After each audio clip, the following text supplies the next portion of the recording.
Good morning, everyone. So welcome to the general meeting of our society. The main purpose of this meeting is to say basically goodbye to the old executive committee, introduce the new EC members to the workings of our society. As I said many times, the society is supported by many passionate and capable individuals, making my job as a president quite easy. Just going to see what I can, change my slides. So after being the president for nearly a year, I appreciate the skills and work and commitment of all our members, even more than I did a year ago, because I actually see what all the good work I could experience all the good work they've done. And I really thank all of them, those who are here with us today, as well as those who couldn't join us for this meeting, as you see them all on this slide. I extend my special thanks to our outgoing members, and they are Lisa and Steph. They have been our ERC representatives. We had Masumi, he has been a representative of students, and Andrea and Theresia, who have been members at large. So we thank them for their commitment and important contributions to the society. Although I really know that they're going to continue contributing to our society in major ways with their excellent scientific work, but also with their advocacy work for our field. And as we have members exiting our executive committee, we have others joining it. So I'd like to welcome again Seb as our president-elect and Leah Carpenter as our treasurer-elect, who, by the way, I don't know whether you visited Omaha, she has done a fantastic job organizing the meeting in Omaha.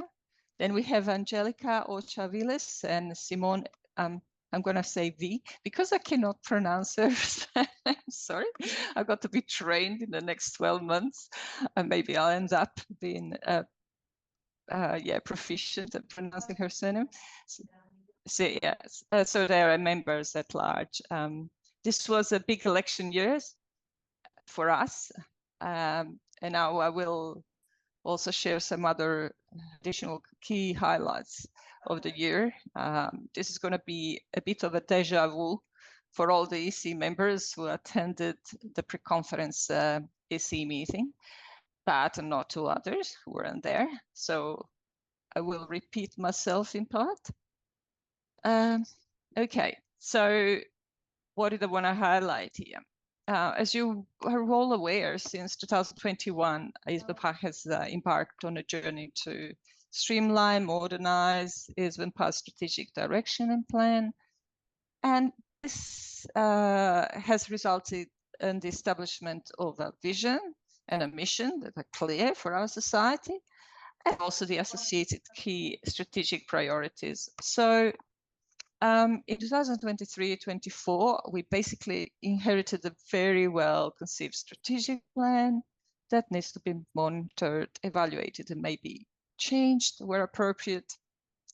One thing that we changed, as you know, since June 2023 is Isbnpa's mission statement. We added planetary health to it. You're aware of that. Let's see, we're gonna, the tweaked mission statement now reflects all the 4 strategic initiatives included in Isbnpa's strategic plan, while previously we didn't have the climate action. As you know, some of us have been studying, advocating for the co-benefits of active transport and also a plant-based diet for nearly 2 decades, and are all really important for planetary health. So it was appropriate for us to change our mission to include also planetary health. At this meeting, we will also start discussing the future of Isbnpa's strategic plan. The current plan was supposed to be implemented from 2022 to 2025. There's only 1 year left in its implementation. So it's time for us to do an evaluation, reflect on what we achieved and what we want to achieve in the future, and work on the next strategic plan cycle. I personally think that this strategic plan exercise has been really useful, and because it could help us identify and set priorities and focus, and also monitor progress, obviously.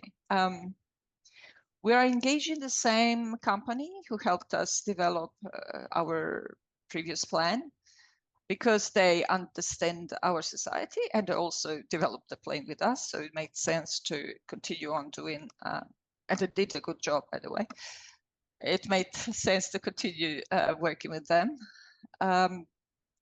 So the evaluation thing is planned to start in September.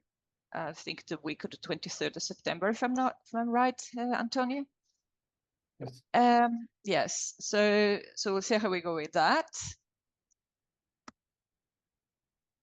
I would just mention a couple of highlights related to the 4 strategic plan initiatives, as you will hear about the progress of each group later in this meeting.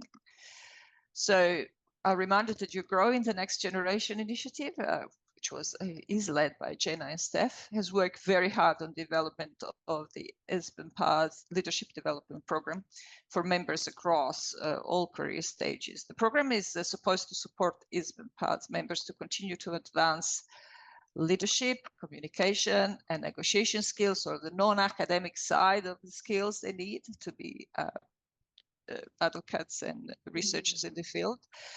A week before Isbnpa 2024 in Omaha, they launched a pilot program for MCRs, and it's called Building Future Leaders, which is meant to cover all these skills for MCRs, because they are our future leaders and they have a sufficient amount of experience to provide constructive feedback on the pilot program.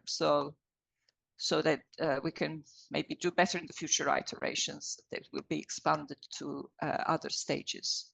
Other people in early stages of career, like ECRs and PhD students. I think this was a really incredible, tremendous effort, especially considering that it is all voluntary work, and a fantastic job. The other highlight I would like to mention is the Inclusive Culture Initiative, which is led by Carol. She's not with us today, and Adewale. Isbnpa's membership consisted primarily, as you know, or representative from high-income countries, or even just a set of high-income countries, because some are quite underrepresented. So with their ambassador program, the Inclusive Culture Initiative has managed to increase the proportion of members from LMIC, which now stands at 20% of our membership. I think initially we had about 10 people from these countries, so now we have 20%. The issue now is to figure out how to engage them in the society and understand how they can benefit from our society. And given that I mentioned the increase in membership from LMIC, I will continue with a few highlights regarding Isbnpa's membership, also because Carol, who is the chair of the membership committee, was unable to attend today. So currently, Isbnpa has 534 members, the 415 regular and 119, I think, student members from 48 countries.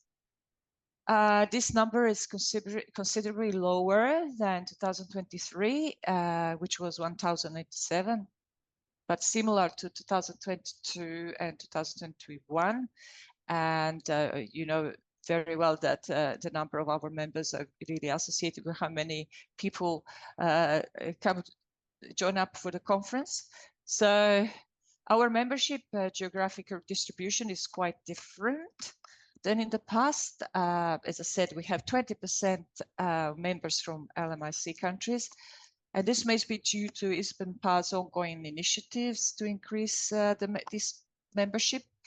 So we have discounted conference registration fees for LMIC, free society membership for applicants for low-income countries. And we had a pioneer program and Isbnpa's ambassadors program, which are responsible for this. The membership committee consists of chairs of several subcommittees, as you can see from this slide. I will assume you know the purpose of the various subcommittees, and I will just mention briefly the achievement of the Pioneer Program, given that I mentioned the increase in LMIC membership. So the Pioneer Program has the aim to foster and support high-quality research, collaboration, and mentoring among researchers, and from a low and middle-income country, and is, as I said, in part responsible for the increased number of LMIC members.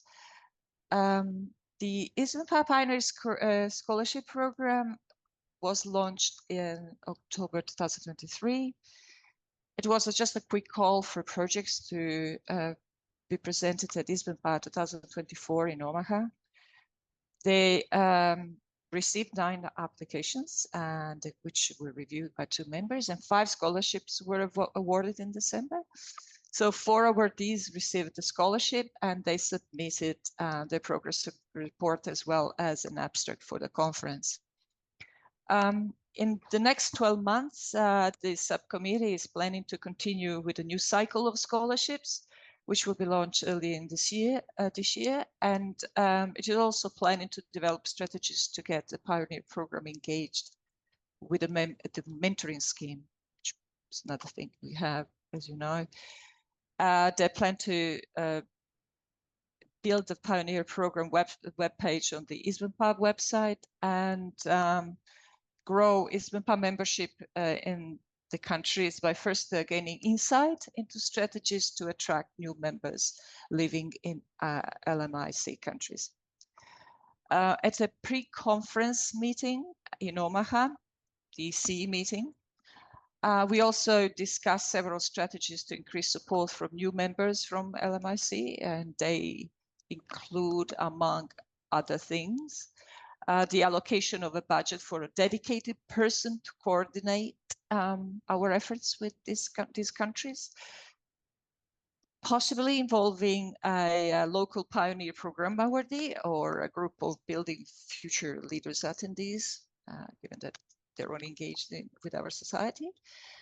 With thinking about boosting the funding available for the Pioneers Program, if possible, focusing mainly on regions with higher membership. And also, given that we have, you probably noticed in the previous slide, we had quite a few people from Kenya, so we could explore the possibility of hosting a small conference in Kenya as well as one of the ways of engaging them. And also conducting a webinar introducing Isbnpa and discussing potential collaborative programs tailored for the needs of the members in these countries. Now, obviously, there are many other highlights for this year, and now is our annual meeting, which is really an important event for our society. As you all know, the conference in Uppsala was extremely well attended. We broke several time records with over 1,300 attendees. Omaha did not have the same numbers, as you see here, which is nothing unusual, and it is really very much in line with past trends with Isbnpa conferences held outside Europe. Omaha for us was nonetheless an important and unique annual meeting for several reasons, and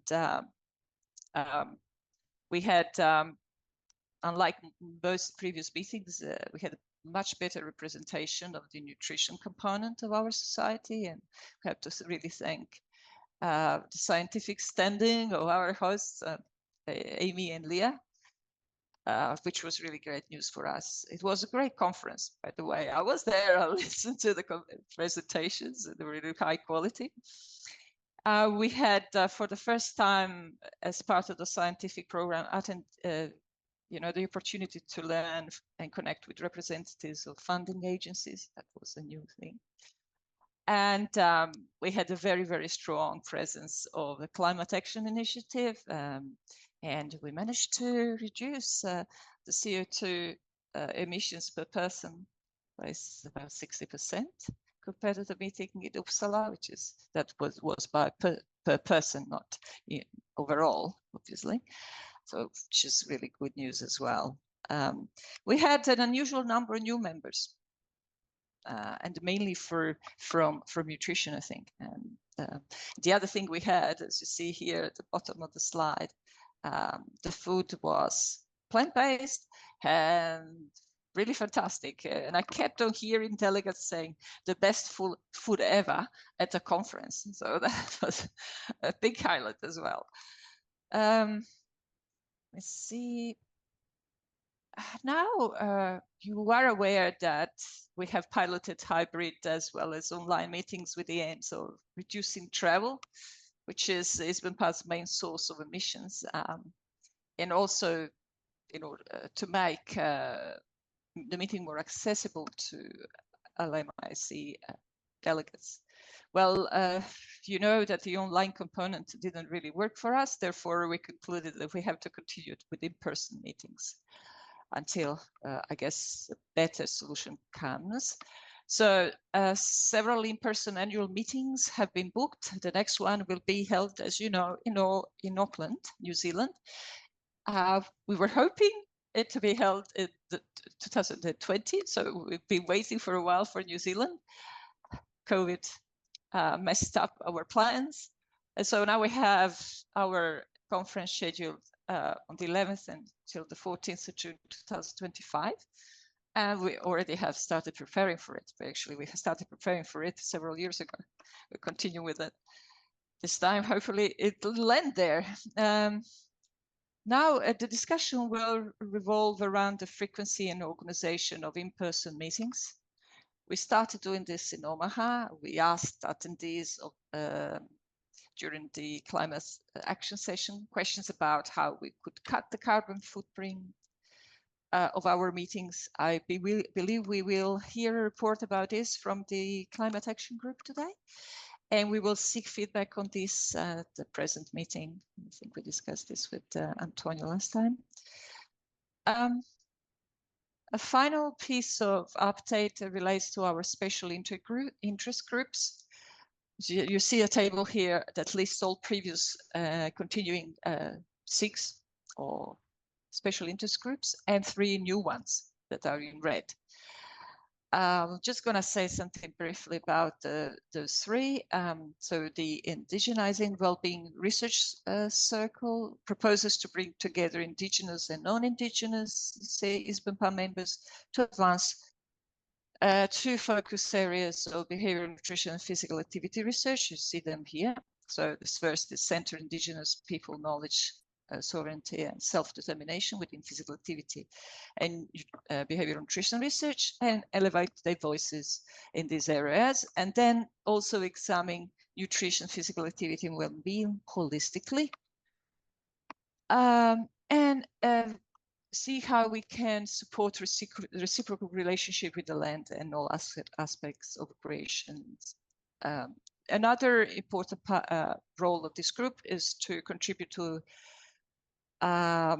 identifying Indigenous leadership for land acknowledgement, as you know, that we had in our meetings. So we can open the conference in a culturally safe way. The other SIG relates to systems and evaluation science. So the goal of this SIG is to provide the members with an update of what's happening in that field. And given that, well, it would be also connected, I guess, with the Indigenous SIG, given that, you know, they're adopting a holistic model of physical activity and behavioral nutrition, physical activity research. Systems and evaluation sciences are going that way as well. It's kind of more holistic and taking into account many effects. I guess factors that are mutually dependent. Then the last one is the mental health and well-being SIG, and which would really mainly focus on strengthening the guess, research in aspects of mental health outcomes in relation to physical activity and nutrition. So for me, this is all I had today.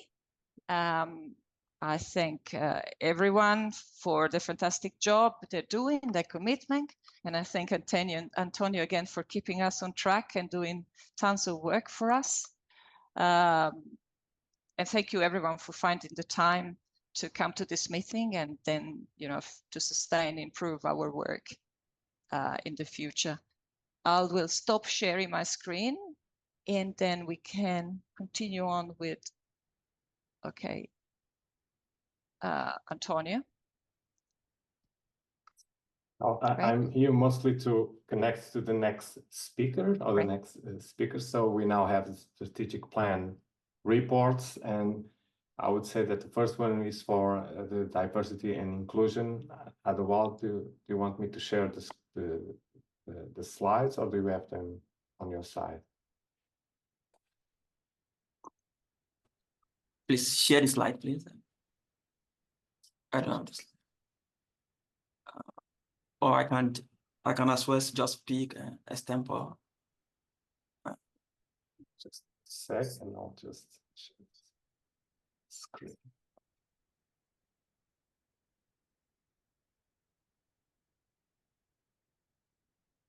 Yeah, I think I will just speak. Don't mind what is on the slide. I will just be speaking in Isbnpa. So the Isbnpa inclusivity and diversity working group was formed, I think about 2 years ago, with the goal of enhancing inclusivity and diversity, leading to the 2024 annual conference. And we basically aim to increase membership and engagement from low and medium income countries. And we also plan to further engage with members from high income countries that are not currently represented. And we have a working group made up of Carol, Maya, and myself. And we also have about 10 ambassadors. And these ambassadors were strategically recruited to help support our effort of reaching out to members in underrepresented world region. And this goal is just for us to be able to have more members from underrepresented region. Go to the next slide, please. You can see that the membership of Isbnpa by different regions of the world shows that low and middle income countries are grossly underrepresented in the society.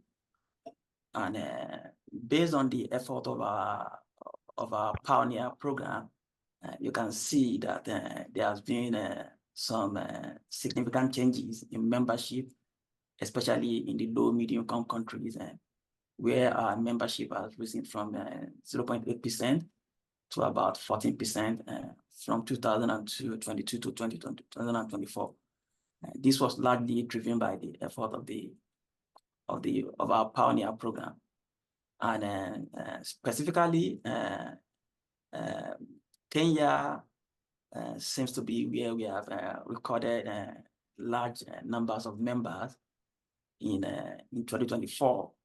And this is connected to the effort of one of our ambassadors, especially specifically Vincent Oniwera, who has been able to help us propagate the mission and vision of Isbnpa in Africa.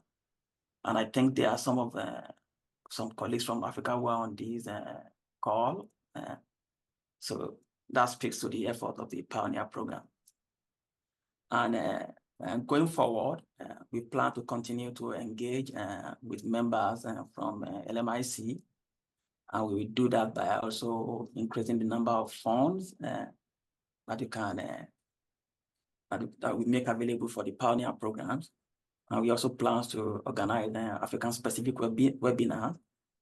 We plan to leverage the Global Observatory for Physical Activities as one of such webinars that we can organize in Africa. We also plan to continue to recruit ambassadors from other regions of the world, especially in regions like Southeast Asia, in India, and also some Middle East countries. So we can also have more members just beyond Africa. Yeah. Next slide, please. Yeah, thank you. The last one. Yeah. So we have, maybe if you have any questions, just a quick one. And the next speaker will be the Growing the Next Generation. So Jenna, you can, I don't know if you want me to share the screens or the slides, or if you have them. Yeah, thanks, Antonio. I have some updated slides, so I'll just share my screen now.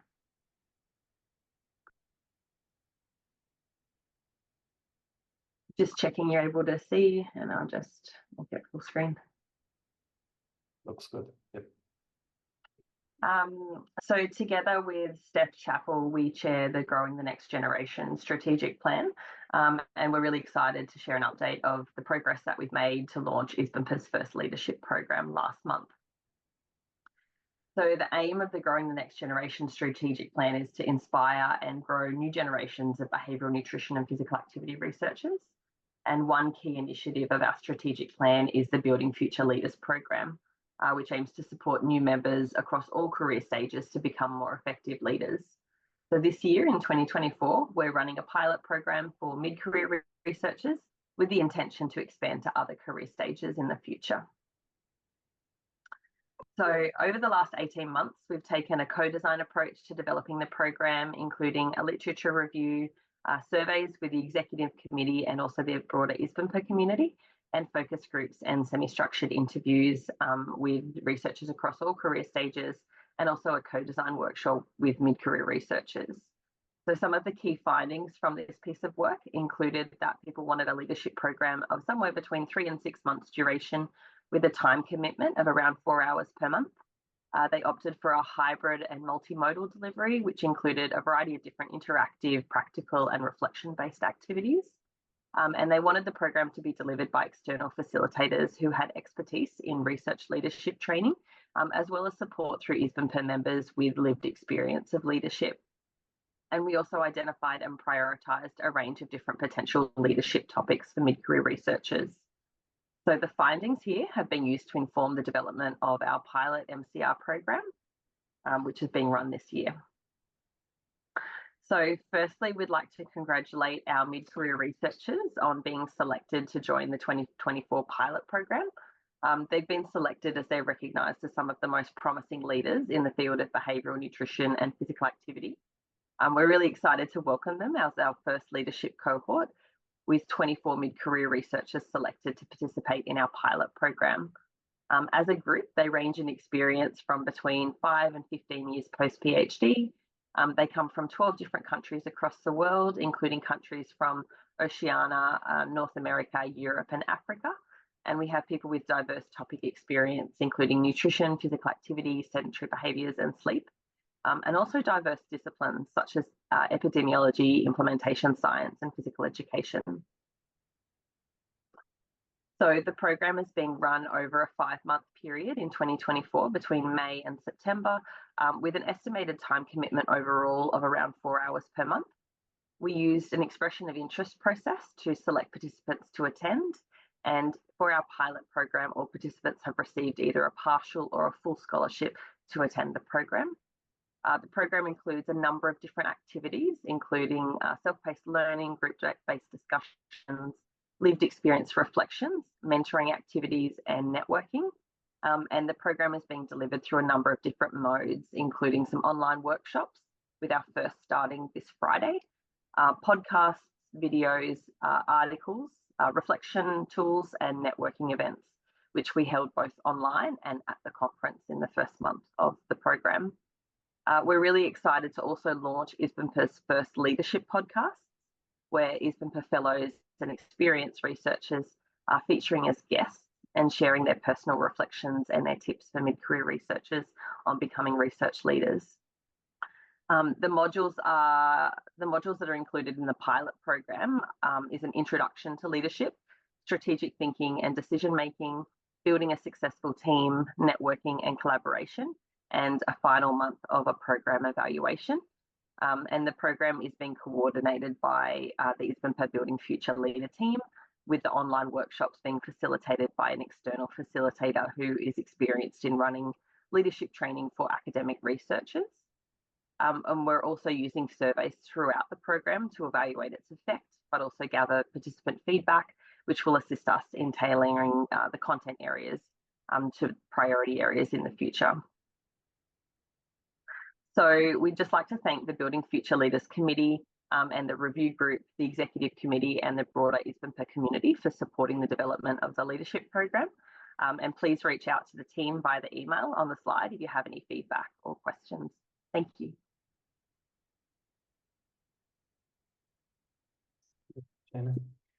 So while we are moving to the next presentation, if you have any burning question, please feel free to make the question. And next I have the Climate Action Committee. Delphine, do you have the slides that you want me to share? Yeah, I will share them myself because I deleted a few slides compared to Isbnpa. Wait, let's share my screen.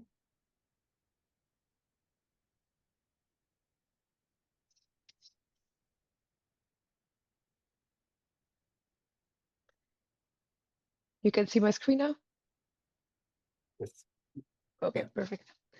Good. I will give a brief summary of what we have been doing with the strategic planning initiative around climate action. So first, maybe just a brief summary of our main objectives. So the first objective is to make Isbnpa carbon neutral. Our second objective is to engage the community into climate change issues. And our third one is to champion positive contribution of behavior change, science, physical activity and nutrition in dealing with climate change. So we have been working during the past year around these three objectives. And I think we had like two main things we have been working on. And the first one was, of course, our first Isbnpa carbon footprint report. So with our climate action group, we decided first to define how we wanted to measure this carbon footprint. And then the second step was to measure it. And now we will, of course, aim to reduce the carbon footprint. I will not go into too much detail now on the carbon footprint report. It is available on the website, and it also has been communicated through the newsletter to our members. And there was also a fact sheet, like a graphic fact sheet that has been made based on this carbon footprint report. That's also on our website. So here you can see this overview of the carbon footprint of 2023. It was, of course, related to the Uppsala conference. So there's an overview of all the carbon emissions that were related to that conference. And you see that these were mainly related to the travel to the conference, which really led to a large carbon footprint. And the smaller contributions are from the journal and then also the other aspects of the conference.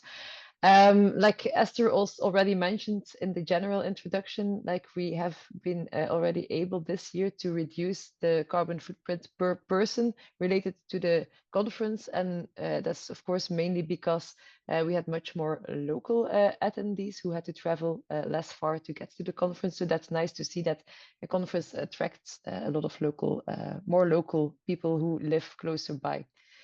In the report, there were also some suggestions for reducing our carbon footprint. So as you will see in one of the next slides, that's what we also aim to work on with our Climate Action Committee during the next year. We indeed did already a short poll during the conference itself to ask which of these reduction proposals are preferred by the membership.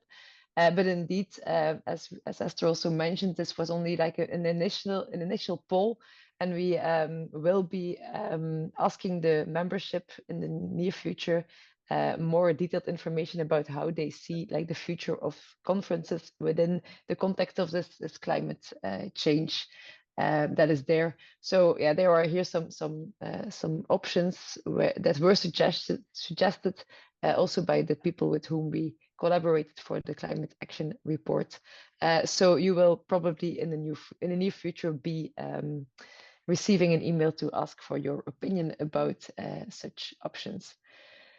Then the second main thing we have been doing during the past year was preparing the climate action panel that took place during the Isbnpa conference in Omaha.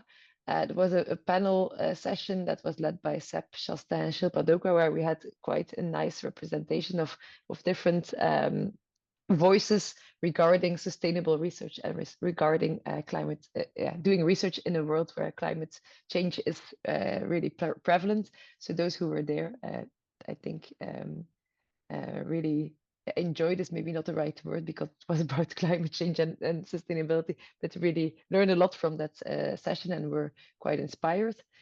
Of course, we will not stop working now, and we have some plans for next steps with our climate action group. So we will continue to monitor the carbon footprint every year. Antonio already sent a first summary of this carbon footprint of this conference to our committee. So we will be discussing that and also communicating about that to our membership. So this is something we really want to keep on monitoring yearly. As well as related to that, we want to continue the discussion about how we will move forward with the annual meeting. That's still annual for this moment, but we are thinking about climate-friendly alternatives there. As well as prioritizing specific action points from the carbon footprint report. Furthermore, we are planning to develop a series of webinars regarding this topic throughout the years, and we want to create a climate change Isbnpa fellowship for ECR members who do research in this topic, and publish a series of climate action infographics for our members, but similar to the one related to the carbon footprint report, but then on other topics. And our final thing we also want to do in the future is to maybe work more closely together with a journal to publish climate-related manuscripts. So that's it for the Climate Action Committee. So I will stop sharing my slides here. Yeah, now, if you have any burning questions, please feel free to post them right now. I see that Jim has one question. Go ahead. Yeah, the question is just about whether the Isbnpa leaders are aware of this consortium that I posted, and you know, we're a small group, so we can get power by collaborating with other groups interested in climate and health. And I think this is a key one. I don't know really too much about it and what's their international profile, but it's useful to look into. And I guess the other thing maybe to recommend to this group is to consider adding a goal for trying to insert our voice and expertise into into larger climate change work, because health, I think, in my awareness, is not adequately integrated into climate negotiations and discussions. And in particular, I think we represent solutions to both climate and health problems. And just to give you one example of a climate solution that's very prominent, that is not a health solution, is the emphasis on electrifying vehicles, because that would help reduce emissions, but it would not help the other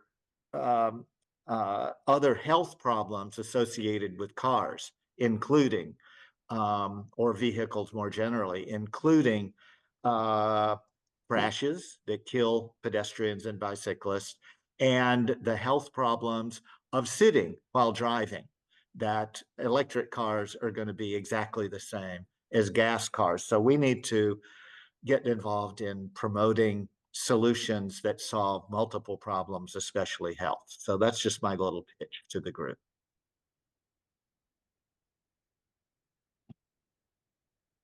Very useful, Jim. Thanks. Yes, we will be looking into this new group to see if we can join them. Okay. Any other comments, or can we move on to Chin? She's going to present the Impact Research Initiative. Thank you, Antonio, and I will share my slides.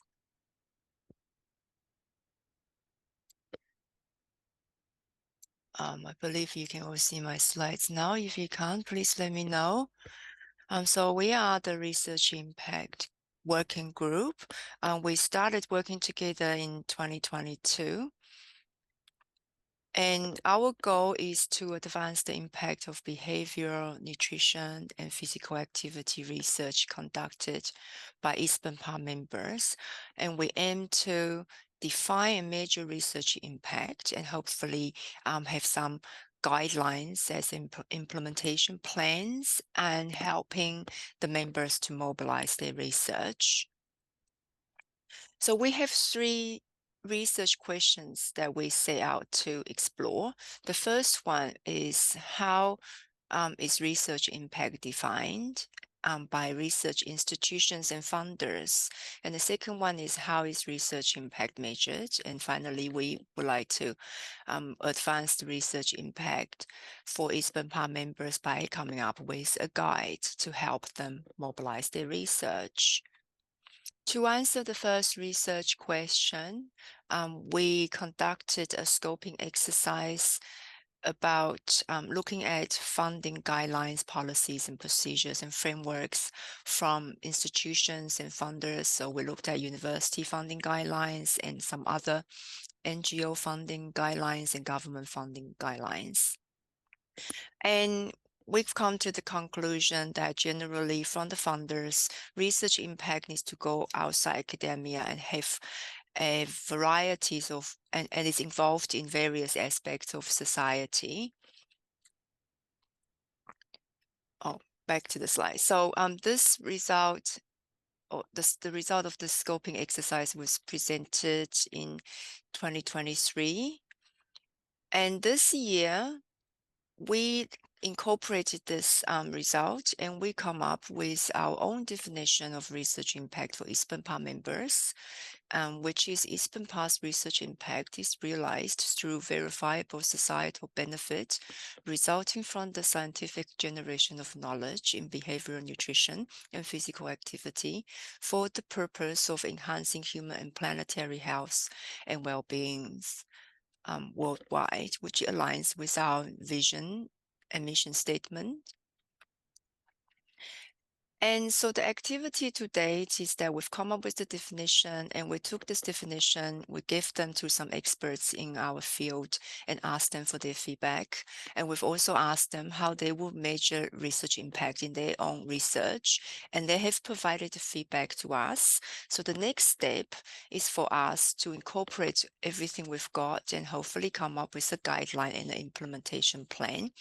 and that should hopefully be, we'll have some fruitful results by next year. Thank you, and that's my presentation. I'll stop the sharing.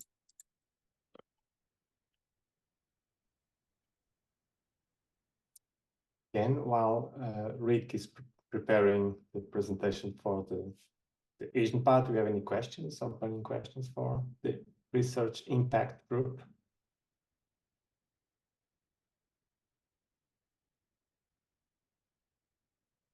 I do have this question about what can we say about verifiable societal benefits. So it's something that can be tricky to define that. So maybe we need to find out some ideas about how to measure that.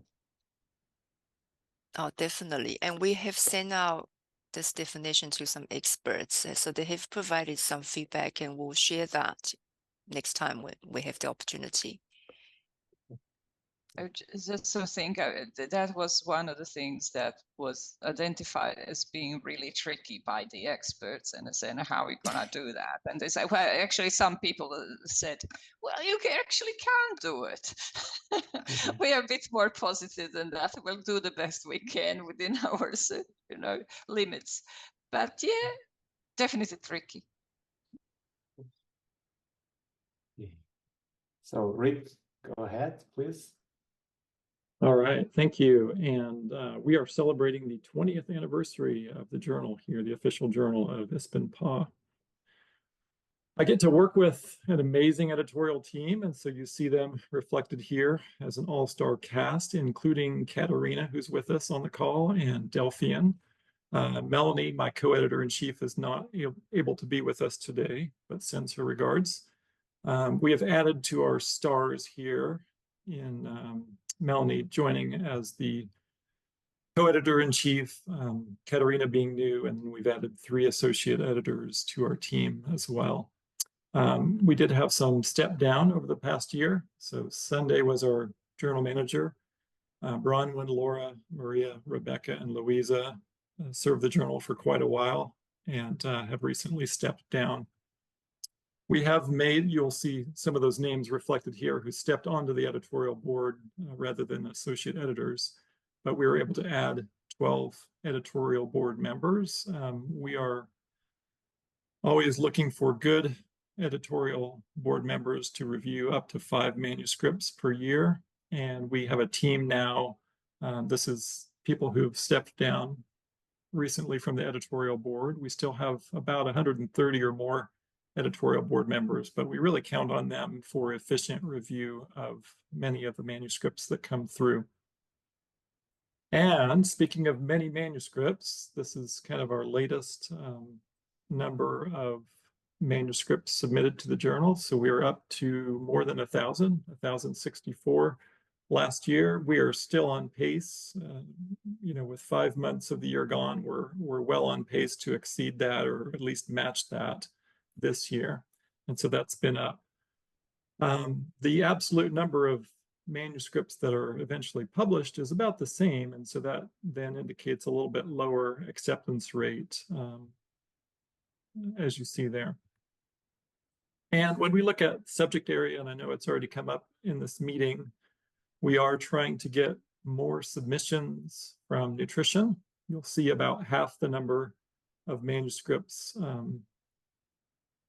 reflected in the topic of nutrition as compared to physical activity. And I should mention, we are considered the #1 journal for physical activity, and certainly one of the top journals for nutrition, but we could definitely use more submissions in nutrition, and we're working on that. But of course, some of them have both, and so you see that reflected there.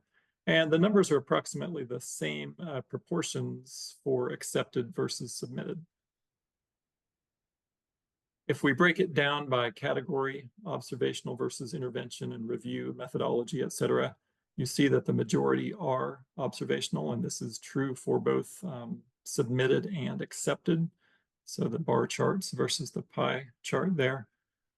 And most of those observational would be prospective cohort, but other possibilities could be there as well. Most of the interventions would be RCTs. There could be other possibilities as well. And most of the reviews are systematic reviews. As we look at geographic distribution, certainly getting a lot more submissions from Asia, especially China. We continue to have high submissions from Europe, North America, and Oceania.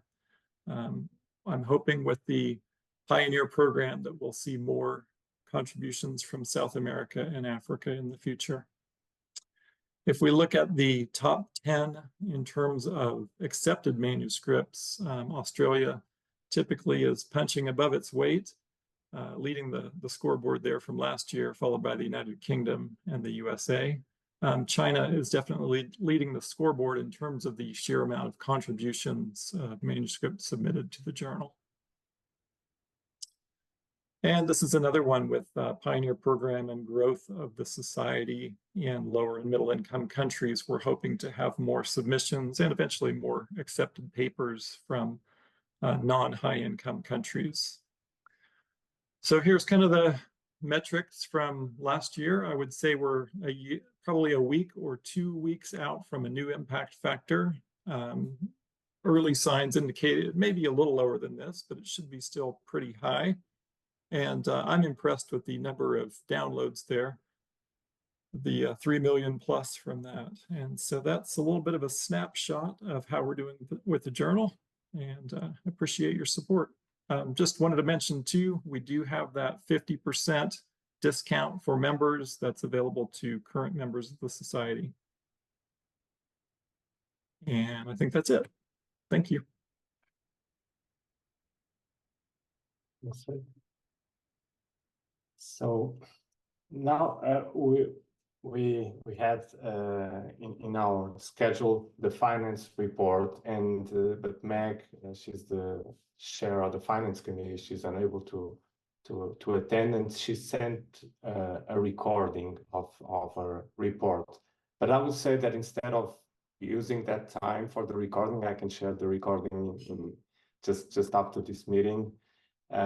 We can use this 6 minutes maybe to discuss, to have some questions, to listen to you. So thank you. The floor is open to you.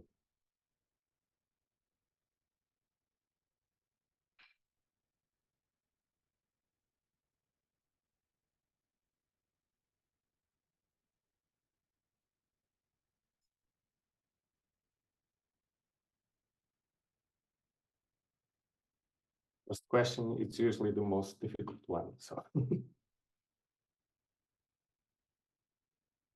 so I can ask a kind of general question for increasing the membership. I know we discussed the different efforts to have more members from lower income countries, which is great, and more diversity. What else do we do to improve overall membership? Or what are our activities other than the ones that we mentioned here? Or do we need more? I don't know, channels for improving membership? maybe I can try to answer a little bit about that. So we do worry a lot about membership value. So what can we provide to the members that is valuable for them? And so instead of trying to have, I don't know, a very large membership that then it's kind of disconnected or not participating in the activities that we do, we move on the other direction. Mm-hmm. What we do, other than the journal and the annual meeting, that those are the main products of the society, if we can say like this. We have webinars, and we have around 20 webinars per year that are provided for free. And then we provide also some value in the journal discounts and also on the annual meeting registration. I can say that I would like to see more involvement or more engagement of the membership on some of the discussions that we sometimes we try to push those discussions out, but then the feedback is not that great because everybody has a lot to do, or and so the time is limited. But those are the main things that we do at this point. Yeah. No, I was thinking because I just in the last few years I moved to 3 universities, so I'm thinking it would be a good opportunity for some to promote it here for some people who do really amazing research. So you're saying, if I understand correctly, is to try to promote the society within the universities so that we can Yeah, to our other Okay. colleagues, because I know many of them either don't know about it or they haven't participated, so that's why.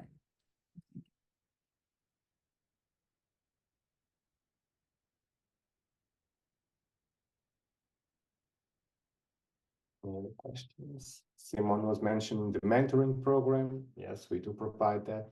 This new group, the new building the future leaders program, is something that we think will provide a lot of value to our members also. And it's directed to early careers, so not only students. So we do have a few things going on. And we do also have a lot of communications, and Inês she's here, so we, I don't know, maybe almost at least one to two tweets per week. We try not to overwhelm our inboxes, but yeah, that's another thing. But we do struggle to communicate with our colleagues now that Twitter is going rogue, so we need to find other ways of reaching out to people.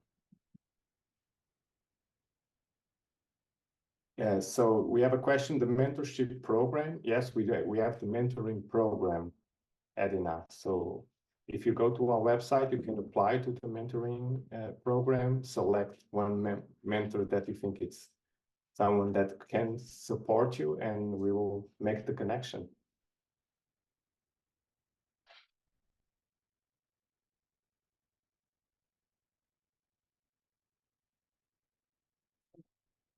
I see that we are reaching the time. I don't know, Aston, we want to close this? Yes, we're already there. There's a lot to talk about, and means that we're an active society, and we've got a lot to report. So yeah, thank you everyone for joining for our meeting. Just regret we got just 60 minutes. We should have gone on for another 30. But anyway, thank you very much for all your work, and also taking the time to join us and your interest in our society. We'll continue on. We'll try and get better as we go. Thank you.